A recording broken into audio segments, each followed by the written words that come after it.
Good Tuesday morning. I hope everybody is doing well. Wanted to share a little something with you. I received a bunch of great Father's Day gifts from my family this past Father's Day, but this one is very simple. But my daughter, Madison, made this for me. And I don't know if you can tell, if you can see some of the light shimmering on there, but it's obviously a cross, but it has all these neat little pieces of broken glass all around it. And it reminded me, and I asked her, what it meant to her to create this, and she was talking about our brokenness and how God can use our brokenness for His glory, and that even in the midst of the brokenness of our lives, Christ holds us together. And pretty profound for her. She's pretty solid in her understanding of faith and how God works in our lives. And it reminded me of a time several years back when I felt like just a complete mess, and my life was just shattered, busted up into pieces. And I'm like, how can God even use me in my mess that I've created?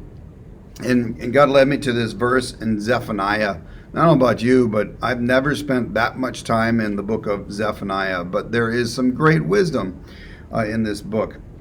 And Zephaniah 3:17 says this. It says, "The Lord your God is with you. He is mighty to save. He will make great delight in you. He will quiet you with his love. He will rejoice over you with singing." And as I sat there and I thought about that verse, I'm like, why would God take me here? But it helped me to realize that in my brokenness, God still loves me. And that there is not anything that I can do or anything that anyone else can do to me or for me that would separate me from God's love.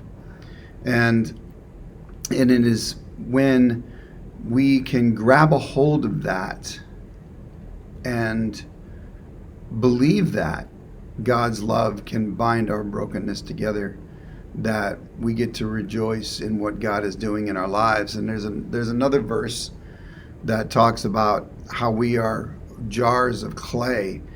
And I don't know if you've ever looked at old pottery, but you can see all, when it's brand new, it looks nice and smooth and really good. But over time, it starts to develop these cracks. And one of the things I love about that imagery is in jars, when they start getting cracks, they leak. Well, and our lives are supposed to be like that. As we grow in our faith, our jars are supposed to be leaking that joy and love that God fills us with onto those around us.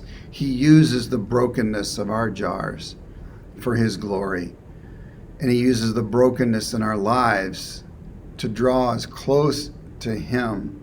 When we're at our worst place, our pits of despair, God, we cry out to God, and He hears us, and He lifts us up, and He takes that great delight in us. Because it's then we realize that it's not anything that we can do. It's all God and God working in our lives. So may you find today in your brokenness the love of God, and that He can take that and use that for His glory today. So may you find peace in that today. Amen.